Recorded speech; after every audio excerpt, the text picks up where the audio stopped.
Cavecast, the uncensored show for nerds of all kinds. I really do miss going to the movie theater, like, consistently, and like actually having that movie experience. There was something about, knowing that it's like, man, like where we've come from and the fact that, it's like, man, like everything is streamed now. Like when you can get a chance to actually experience a movie properly and like, with a carton of Milk Duds or a box of milk, maybe not a carton. Yeah, a carton of milk. I mean business, and I wear a really, really baggy coat. But man, I don't know, like what would you say was one of your best like movie theater experiences? Like what's a movie that like stands out to you that you remember, like you're like, dude, this was a good like movie just to take in at the highest level of sound and just the biggest screen? Like what stands out to you, if anything? There are a couple. So one of them being Terminator 2. You saw that in theaters? Yeah. So shit. it was me, your dad, and his buddy Tony. Tony, Yeah. oh my God. Yeah. So man, I'm pulling from deep here. So I forget where we went. It was not Wadsworth. It was somewhere else. I don't know if it was an IMAX, but I know that he was like, we're going to see this movie, and your dad, like it's the biggest and baddest of sounds and screens. So the audience is now deaf. Yeah. The THX symbol. So that one stands out to me, and then I would probably have to say, one of my best friends in the world, Jake. It was me, him, and his brother went to see Road Trip. Oh, dude, solid movie. That's good. I won't be too long on this, but we were so stoned that we didn't. We all we remember was laughing. Right. We didn't remember the movie. Yeah. So then we had to wait for it to come out on VHS, and then we did it again. And finally, me and Jake were like, you know what? We're just gonna watch this. Yeah. Right. Not making a big to do. It took us 3 times to watch it. But I just remember that was a great experience because we were just cackling the whole time. But yeah. And then there was one last one, which was The Night Before. Oh yeah. And, yeah. I remember we were at the same we were at a theater that I've been to for all my life, and we got taken into this weird back room that didn't exist ever, that I've never seen, down a hall I never knew existed, because the first theater that we went into that said the name of it, it was the opera, but it was playing backwards because they were rewinding the video, and I'm sitting there going, what the fuck is happening? Yeah. But yeah, so those 3 stick out to me. Yeah. You know what's funny is actually a movie that I did not expect to hit me the way that it did, as far as like, okay, like I knew it was an action-packed movie, but I didn't understand what I was essentially getting myself into, and that was the remake of The War of the Worlds.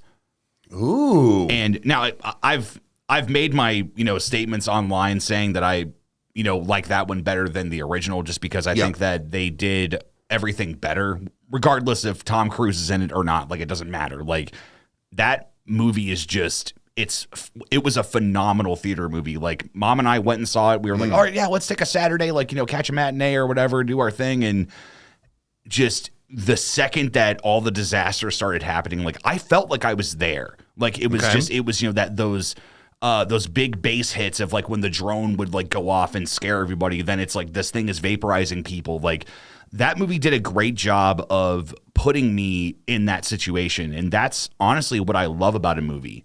And I think that that's really the core, I think, of what we're really going to cover tonight. And I think that it's something that I'm sure that there's been plenty of discussions that have had about it. That have been had about it. There's no editing. I think that when you think about watching something, is that film is essentially a magic trick. It's this thing that it's supposed to trick you into thinking that what you're seeing is real. With the different effects, the acting, the setting, everything like that. And I don't know, like it's so difficult because there are some movies I know that are lacking in some areas, but I know that it's like they do better in so many others that I'm like, you know what, I can forgive that. Sure. But what would you say is like one of the main things that takes you out of a movie? Like, let's say that you're watching it and like it's whether it's something visual or if it's like something audible. Like, what's something that will just rip you out of an experience? So I'm going to talk about a couple of things on that real quick. And that's funny that you asked that, because one of them is too much CGI. Oh God. Yeah. So practical. Yes. Yeah. And over over and bad acting. I'm going to give a funny one here, but it's the truth. Showgirls. I don't know if you've ever seen it. Don't lie and say you haven't. We all have. But I've seen enough. do you remember the sex scene in the pool? Oh, yeah. And she's just like flailing about. And I'm like, that's not hot. Yeah. Like, that wasn't good. That immediately took, like, I'm going to say it took me out of the movie, but something like that takes me out of the movie because now it's not real anymore. Even though you know it's a movie, now it's really not real. Yeah. The only one that I truly agree that the CGI was spot on and for the whole thing was Ted. Dude, yes. Ted was one of the only ones, very few, that did it the whole time and made me forget that it was a talking teddy bear.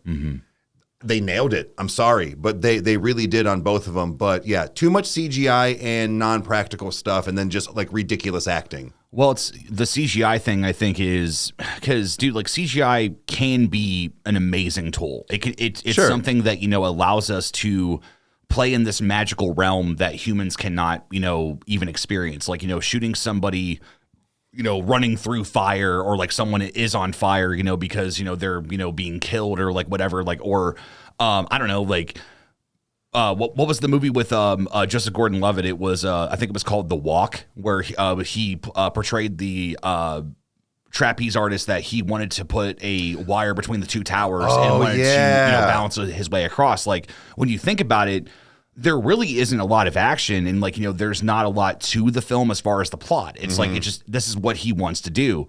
However, the visuals are amazing, and it's like that in that same way, it becomes a love letter to the two towers. Sure. And it's like, it's something that was done really, really well. And I think that just, man, like, I don't get why CGI is taken so far that like it disregards everything that, creates realism. Cause we were talking about this kind of before the podcast being like, dude, like, when we think about movies like Face Off and like Broken Arrow and like Die Hard,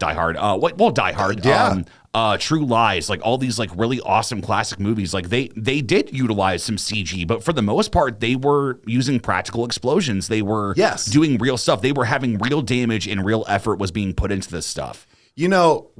What we were talking about was we did save most of it for the show. Yeah, right. We pull the brakes when we know. So yeah. But it's like we were talking about. I made the example of I believe it was that whatever company it was, like the C and the T or whatever that came in. It was like the metal. I don't know. I'm pretty sure that was part of Total Recall. They, like I said, they had aliens that looked real and walked around and talked, and the head that came off of Arnold and was the robot and all this stuff in the 80s. Yeah. You mean to tell me in 2020 and the 2020s you can't do that still? You're going to tell me that it costs less to pay a bunch of people to do CGI shit, to get it frame by frame and all this stuff, than to have somebody that knows what the fuck they're doing, been doing this for 50 years in this industry, to do that and have multiple prosthetics. Yeah. Like, The Grinch, that Jim Carrey, like there was so, like, it looked real. That's the kind of stuff that movies are lacking now. That's kind of what takes me out, is it doesn't look real. Right. So the blood coming out of somebody's neck, like when it's the dark red and it squirts and it makes the noise, that looks like somebody got stabbed in the neck, not some fucking painted on CGI thing because it lays over here. Like, no, man, I want the stuff and I want the real stuff. The real explosions. Yeah, they might have had to do it 4 times, or you had to nail it that one time because he blew his wad on all of that. Like, so there was just something to be said about that. It was taken, I think, way more serious. Films, I think, were taken way more serious in the fact of you maybe had to nail something or it had to look real. You didn't rely on CGI. That's where now I think we're finally getting back into that stage. I hope. Yeah. Well, because especially like, again, we love movies. I mean, there's no, discrediting that in any way. Like, we love taking in creative art, especially movies. And I got to say that I am excited to see what is going to happen with The Whale, because I think that that's something that, like, with them using a real, body cast on Brendan Fraser and everything. Like, I love the way that I think it was either the director or Brendan that said it was that when they were talking with the prosthetic department, they basically said, look, you have to make him Charlie, but you cannot get rid of his main tool, which is his face. Right. This is where his emotion comes from. Because like we've seen like the fat gag be done many times, like, whether or not it's like the Nutty Professor or like Shallow Hal or things like that. Like, again, it can be phenomenal, but even then it's like, no, you need somebody that knows what they're doing. And I think that The Whale has a lot of promise for that, is that, there's been a good list of like just really stellar movies that have come out. Like, I even made a list of them today. I like thought about them. I'm like, wow, like, there is a lot to kind of shit on, but in the same way, it, like you were saying, it does seem like there's kind of a comeback, like a revival of sorts. Yeah. And how weird is it that two of the best films that we saw this past year, Prey and Hellraiser, were Hulu exclusives? Right. It's insane. It's nuts. That's what I mean, is that don't sit there and fucking tell me that Paramount and MGM and all of these fucking high-end people and, companies can't do this anymore. Right. Sure, Hellraiser might have had some CGI, but from what I remember, that was a lot of practical stuff. Dude, the CGI was delegated for the moments that the other world was kind of taking over. Like, when they're in, like, if you've not seen Hellraiser and if you're into it, do it. But it's great. Dude, yeah, it's awesome. really good. Yeah. But no, so that's what I'm saying. Don't sit there and tell me that these major companies can't do these things anymore. You've got people that are independent, almost like you and I, doing these things. Yes. And it's almost kind of embarrassing for the other companies, because they're like, how long did it take fucking James Cameron to pull out Avatar, the second one? Yeah. Are you fucking kidding me? Nah, dog. Yeah. You should have made them practical. No, but I'm just saying, like, it's just look at how long that took. Yeah. And it flopped. So I don't know if it flopped. I think that they said that it needed to generate like $4 billion, man. I think from what they said was that it was the 6th highest grossing film of all time. Really? I think so, yes. Okay. Now, to be fair, I don't know really how the film is in general, because, again, like, I probably will take it in eventually, but Sure. I saw the first Avatar. It was amazing. I saw it very recently from when part 2 was released. So I kind of have almost like the mentality of like people that have just now started the MCU, where they don't have to wait a full year to watch Endgame, kind of a thing. Like, so I get I'm privileged in that way, but I don't know. Like, it's just I find more and more when I'm looking at a movie is that it's like I want the true vision to be nailed. So it's like, if Cameron really is saying like, nah, man, I cannot make this movie until then, cool, that's dedication to you. But in the same hand, it's like, bro, like, it's been 12 years. Yeah, move the fuck on. So, but nevertheless, but I think this also ties in, like, I mean, the episode is called like, what movies need today.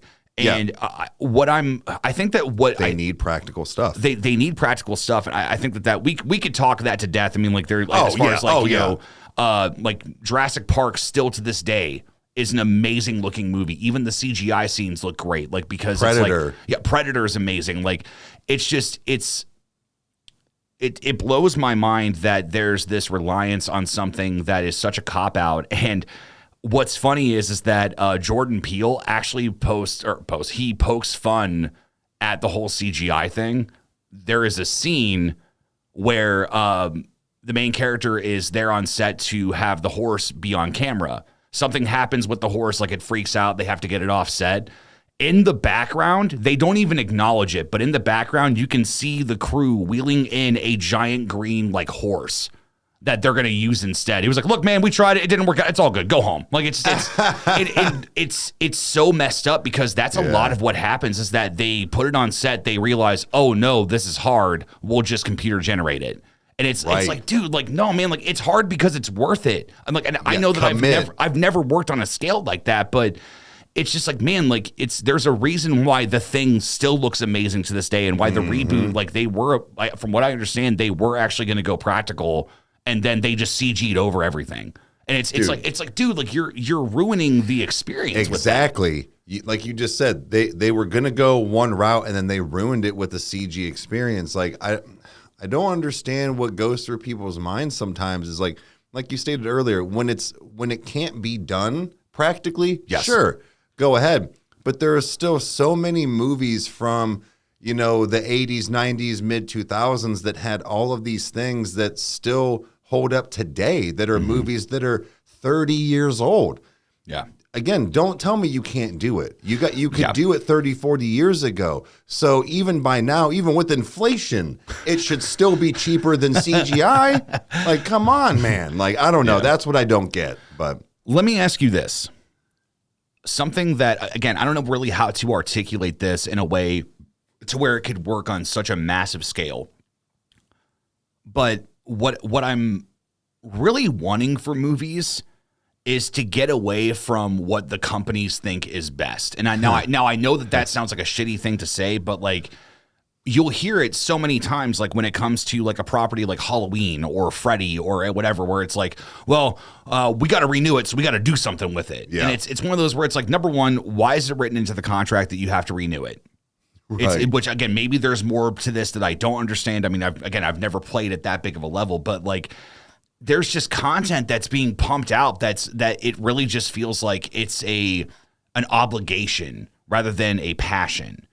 It's this thing where it's like, oh, we're gonna do this and like we're gonna change this. Don't worry, you guys are gonna like it. And it's like, well, yeah, they tried that with Wolverine Origins, and then you ruined Deadpool. Yeah. So it's like, and I know that that's one instance, but there's a lot of different things that happen with that. Like, I don't get why we are stuck in this idea of like, it's Texas Chainsaw and it's 50 years later. She's been gearing up for this. I just spit on you. But it's like, it's this like, she's been gearing for this the whole time, waiting for No, she was not. Yeah, no. No, she was not. You wrote this script because you had nothing better to do. And you're like, oh, they like, the Halloween's redoing it now. Oh, we'll have our own girl come back. And like, it's like, it's like, sure, doing something fresh is compelling, but in the same hand, it's just, I don't know, like it really is frustrating because it's like, dude, you have some incredible creative minds and screenwriters out there that could give you some original content, and it just feels like they marry themselves to plots that it's like, why did you do this? Like, like the fans aren't into this. Like, like there's this attitude of, it's almost kind of like, we're just going to make like, corporate it, and we're going to release it to make sure our money's made and do stuff. And like, I know that's tough because you do have to make a living, but yeah. Well, but at the same time, I know that these were kind of on your list, as far as some of these newer movies. So you talking about, like new Texas Chainsaw, 50 years later, it's like, well, you could come up with better content. No, we can't. Everything's been done. That is true, yes, to a point. But there's been 3 movies that came out this year that were, 2 of them were horror, and one of them's kind of horror-ish, but not really. Right. And that's Barbarian. Oh, yeah. Yeah, Barbarian, and then The Menu, which that's the one that's not really a horror movie, and then the other one was Smile. Yeah, yeah. So Smile and Barbarian, I think, had some of the 2 most original that you could come up with as far as a horror movie. Mm-hmm. Both of them used very little CGI. There was some, and I was like, okay, but they did it very well. Right. For the Smile one with I'm not going to ruin it in case you guys haven't seen it, but the final reveal. The final reveal was done very well, and it was quite creepy. Yeah. So there was that, and then Barbarian, you were just like, what the fuck? Yeah, because I think, because I'm pretty sure that was either just a large, I don't want to ruin it for anybody that's not seeing, but a large person that was just in a big like suit. Yeah. And it's that sometimes has a stigma to it, but this worked. Yeah, and that's where it's like, dude, those 2 movies alone, I had some issues with like some of the like plot or story, but that was it. Like I gave them both an A+, man. Like those were really original. And then The Menu. The Menu was something that's more of like a psychological horror, not necessarily like a horror movie. Horror. But that's, I'm really enjoying the fact that, thank God, somebody's finally getting the fact that, oh, we need to pump out new content, like you said, but we don't already need to have a base. Let's make our own base finally. Yeah. And this is what we've gotten, and some pretty solid bangers. Yeah. Hellraiser, was a remake, but they went a different route and kind of made it their own. So Hellraiser was impressive, I think, because number one, it had, the stigma of, oh, they casted a female instead of a male, or like, so again, like, to me, like, that stuff doesn't matter. It's one of those where it's like, I don't care about your, reputation or like your anything like that, where it's like, oh, like, should this be a good thing to do? What matters is the product that you make. Exactly. And if the product that you make is amazing, I don't care what it took to put it together. Like, there's so many good things about that remake, and I think that it actually, in some ways, is more disturbing than some of the original ones. Agreed. With like, the whole like the chest thing. I'm not going to go into it if you haven't seen it, but like, it's that alone. Like, I had to rewatch that scene so many times because I'm like, I can't believe somebody thought of this. Like, this is so messed up. But I think that, like, what I'm trying to like get at is this idea of that there should be a way for the fans to truly have something that, like, like, I know that this is hard because it's so broad, because movies, like, there's movies for everybody, but it's one of those where it's like, when you're doing franchises, like, I wouldn't say let the fans have power, but listen to them, listen to what they want. Like, the way I wrote it down was like the whole, like, a fan interest in polls or whatever, but it's like, I know that's such a, paper thin way to say it, but it's like something though. I don't know, like it harkens back to Deadpool, where it was just like they leaked this test footage of Ryan Reynolds just being truly Deadpool, and the fans were like, yes, finally, you're following the subject matter, give it to us. Yeah. And it's just it blows my mind that it took the footage of that leaking for them to go, oh, we should do that. Like, it's insane. Like, it feels like there's in a way, it almost feels like it's the uncreative executive trying to be creative. And it's where it's like they think that they know what will work or whatever, but it's like, no, like, I mean, you're about 50% there. Like, it's like, dude, like, just listen to what the fans want. Like, I don't know, like, it's hard to pinpoint that, because again, it's one of those where it's like, well, why didn't they listen to me or whatever? Like, it's like, you can get into a whole thing, but like, I feel like it's almost as if they should just pay attention and see what the fans want. And just like, because at the end of the day, they're the ones buying the tickets, and they're the ones that you need to please, so it's like, that's, it's kind of vain, but in the same hand, it's very true. Like, it's just, that's the whole point. It is true, because if you're not appealing to the fans, then they're not, like you said, they're not going to buy the tickets. They're not going to want to rent the movie, buy the movie, whatever, stream it. And, unfortunately, streaming has become such a large thing that, and like you talking at the beginning, which were, the whole fact of going to the theaters, that doesn't really happen anymore. It does, but it doesn't. You can do a lot of it from the comfort of your own couch. That's pretty hard to pass up. It is. Yeah. So, I didn't have to go to the theaters to see the menu. It came out like a couple weeks after on HBO, and I pay for that monthly at less than most movie tickets cost me for one a month. So it's worth it. But there is still something to be said about going to the theaters, but you have to entice me. I'm like, I'll wait. When I've been doing that a lot lately with a lot of movies. The menu and stuff like that was just because I didn't have time, and it was just already out. Right. Same with like Barbarian and Smile. They were just by the time I went to go see them, they were out. And no, I did see Smile in theaters. Oh, that's right. Yeah, you did. Yeah. But still, it's just the fact of you have to entice me, because going to the theater is, one, expensive, two, can be kind of a pain in the ass sometimes. And, but so that's just where they've got this whole fight now. And it's like, what is theater, worthy? What is just straight to streaming? Because some of them you want, like you said, you want in the theater, the big action pack, the explosions, the this and that. That's what you want to go. You want to go see Terminator 2 in the theaters. Yes. You don't want to just sit just at your, your house the first time. You want the big booms and the big flashes. So yeah. It's, let me also hit you with this. I remember talking with a friend of mine, and mind you, I don't have a lot of weight in this show, so it's one of those where, like, I wasn't really angry about it as a fan, because to call myself a fan, I'm not. I'm a casual player of this thing. But the Halo show, they made a show about Halo, and I was talking with this friend, and I'm like, well, how is it? And he was like, it's good. Just don't try to compare it to the games. Just forget everything you know about the games. This is completely different. And I looked at him, and I'm like, think about what you just said. we are at a place when the first episode of The Last of Us came out, so that seems like they're doing something great. Yeah. So like I'll give it a proper judgment when all 9 episodes are done. But like video games to movies, like books to movies, like there have been some that have done it kind of well, or more so with books, like with Stephen King or whatever. Like those movies are phenomenal, Right. and it's one of those where it's like I don't get why it's such an issue to honor source material. Where it's like you're getting the fans to get their asses in the seats, and now you're not even going to follow what got them here in the first place. Like Right. to me, I don't know. Like I don't know if I have the right to be frustrated over that, but like it's one of those. you do. It's like, dude, like what the hell? Like I don't you want us to enjoy it? Like sure, surprise us, throw some curveballs at us, but it's like you're like the Resident Evil series. Like Alice was never in the games, like in the original games. Like.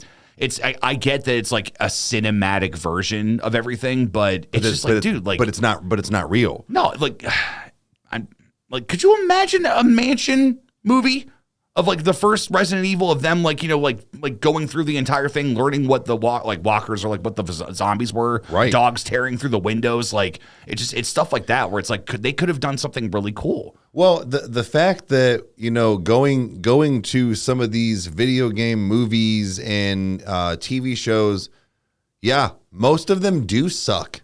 Mm-hmm. And it's because of the fact that, like you just said, that we'll just forget about what you know about Halo. Well, then why the fuck are you making a Halo cartoon or show? Yeah. If it's not the same thing.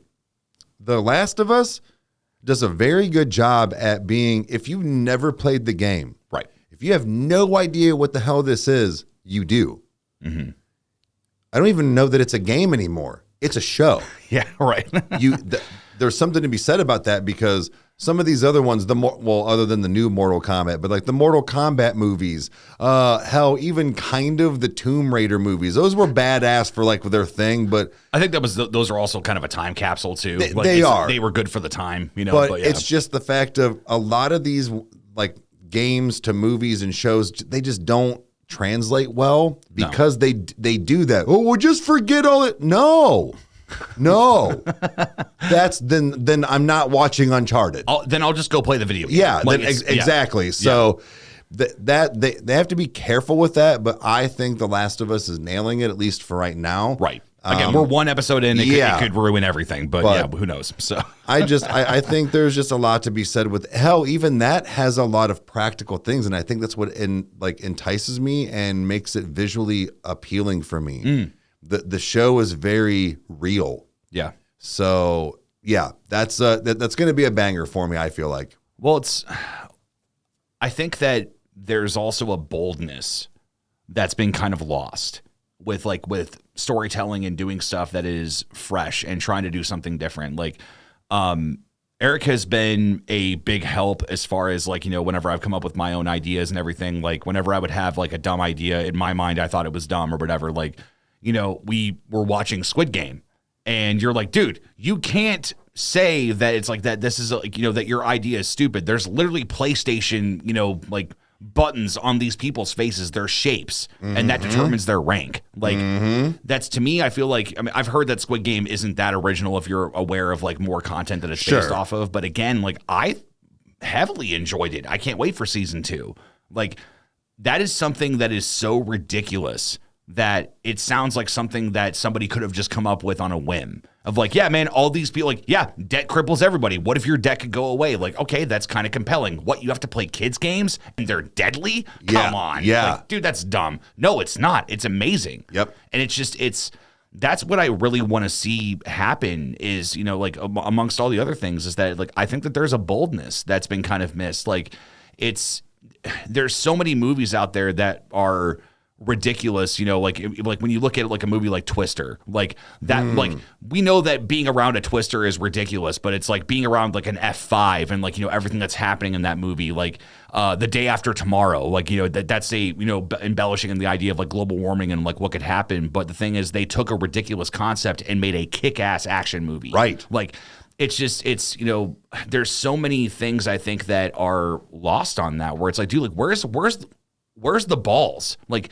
give me some balls here. Like, it's like, show me that you had to fight for this idea because you were so passionate. Like, instead of doing something you knew you could cash in on.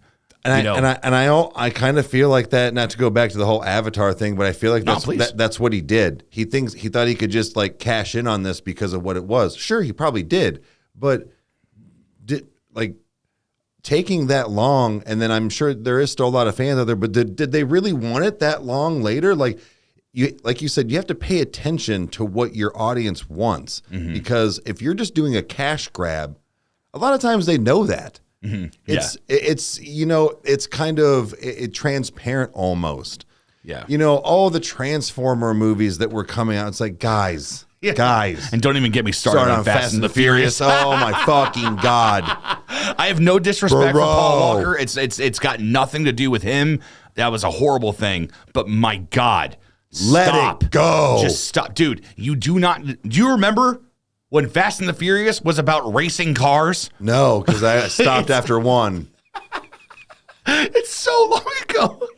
I think I was still in high school. Dude, the first two were the ones that I watched the most. And it was like, Too Fast, Too Furious. Like, okay, cool. There's a story to be told here. And Vin Diesel's not in it. Fuck! Like, it's like all this stuff. Like, I think that it was good for a time. But, like, again, this franchising thing, like, don't get me wrong. I love Freddy movies. I love Jason movies. I love those things. But I think that should be a lesson of, we saw this. Okay, right. You had your 9 films. Give us something new. Then, of course, it's like, all right, well, somebody did, and that was Saw, and now there's like, 1,000 of them. So, like, whatever. No, but there's like 11 or 12, and they're working on Saw 10 now. So it's like, dude, like, there's nothing left. Stop milking the cow that's skinny. There's nothing left. Right. It's just, God. And that's the thing, man, is that it's just, beating a dead horse like the Fast and the Furious franchise, where it's like, who is still asking for who? You guys are still fucking watching them. That's why they're still making them. Fucking stop it. It's your fault. What was it? It's like Chris Porter said. He was like the guys that wear Axe body spray, and it's like, yeah, we all know it's dumb, but girls, like, stop sleeping with them because they're gonna keep wearing it. Like, so exactly, it's your fucking fault. Yeah, man, like, again, I think that it's cool to have like a plethora of content, but like, again, when I've thought about sequels when they come out, or like whenever there's that, discussion of, oh no, like, we want to revisit this and go do this. Like, I think that one of the exceptions, and I'm not saying that he's like God tier in this aspect, but it's interesting, is that Kevin Smith, he made Clerks, and then however many years later he made Clerks 2. And then I've not seen Clerks 3, but I know that they kind of like go back to a lot of what made Clerks 1 amazing. From what I understand. Number one, he just makes movies because he loves making them, and I think that that's like the main reason why his movies do work so well with his fan base, is because that these are passion projects. Yes, like him maxing out however many credit cards to make the first one, to get everything that they needed, and like he was so hell bent on making this idea. Like, that's the stuff that I really miss. Like, it's the idea. Like I've not even watched Dumb and Dumber 2. Like, I've seen Dumb and Dumberer, but like I've not even wasted my time with it, where I'm like, dude, like, it's been 30 years, bro. Like, it's just like, I love these characters. I love Harry and Lloyd. I want to remember them how I remember them. It's all right. Yeah. It's all right. But yeah, you're right. Just remember them the way you did. So yeah, exactly. I don't know. It's interesting. Like, I'm open to different things, but again, it's like when you can kind of just see through the mess, and you're just like, okay, like, this is not worth my time. Like, I was even open with Spiral, like with like as a Saw movie, like that. I was not. It was. I was interested in it because there was so many different things that it looked like it was going to do. I've done a review of it before. Like, I'm not gonna say everything here, but like, yeah, it was kind of a letdown in some aspects, because I was expecting something brand new, but in the same hand, it was like, no, it was kind of cool to see Chris Rock do something different. That was the only thing that like intrigued me about it, because it was like, oh, whoa, but then I just kept, I'm like, no, it's just like Fast and the Furious. Just stop it. But yeah, now let me ask you this: if you can think of any movies at all, what was a movie that genuinely surprised you in a good way? If there was something that just, 'cause we're probably going to get into spoilers for some movies. We'll give you ample time to click away or whatever. But I have mine. But I'm curious as to like what really kind of caught you off guard and you went, dude, okay, I was not expecting that. Like there was no like now that I look at it again, I can see all the, all the proof that this is what was happening. But when I first viewed it, I had no idea, or something that was just out of left field that really, just caught you by surprise. Probably Barbarian. Oh, really? That was one of them. Just with I was just like, whoa, okay. The story was a little different, and then probably The Menu. I know those are very new, but as far as like, I think that's why I enjoyed them so much is that they were so completely off guard, like what you thought it was going to be. So spoiler alerts are about to come. Yeah. So if you don't want to know anything about Barbarian, get out of here. But The Menu. Yeah. That was going to be the one I talked about the most. Actually, was the fact a lot of people thought it was going to be about cannibalism. Yeah. Myself included. Yes. Same. Yeah. And it wasn't. And it was this whole different approach as far as, almost the irony of you watching the movie on the judgment and all of these things and whatnot. But another one, like I said, was Barbarian. And that was just because the fact of you think it's what's his face at the beginning, but it ends up being. Oh, God, Keith. Yeah. Bill Skarsgård. Bill Skarsgård. And then, with Justin Long being kind of like the slime ball that he was, it led up to that. And then the last one that was really my favorite, Cabin in the Woods. Oh God, yeah, dude. Yes, everybody dies. Yeah, everybody fucking loved it. That is, I remember watching somebody review Cabin in the Woods, and they said they were like, Cabin in the Woods delivers on so many different levels. Yeah, and it's like that was, you could tell that Joss Whedon, and I can't remember his buddy's name that he wrote it with, and I think the buddy directed it, but dude, like they just had fun. They were like, let's make the most ridiculous horror movie that basically just, takes all the stereotypes that people have grown accustomed to, and there's meaning to it. Like that is a fresh, original idea. But again, it's still a horror movie with all the tropes. It's done like in the way of like, we know you're looking for this. Like when she drops the knife, it's like the knife has a charge in it, and the electric shock makes her like let go of it. She doesn't even know. Yeah. That was the moment that, like, there was plenty of moments in that movie that made me understand that this was wild. But the second that happened, like, nobody that I was watching with at that time got excited. And I'm like, do you guys just see what just happened? Right. That was amazing. Right. Like, dude, it's so great. Like, it was a good surprise. And like you said, everybody dies. Hell of an ending. Yeah, and that's what I liked was it finally, like, it wasn't, the good guy always wins. No, fucking sometimes they don't. And that was, my big thing on it was like, this was a great ending. And then probably two more that I just thought of were Zack and Miri. Oh yeah. Yeah. It is what it is, but it's not.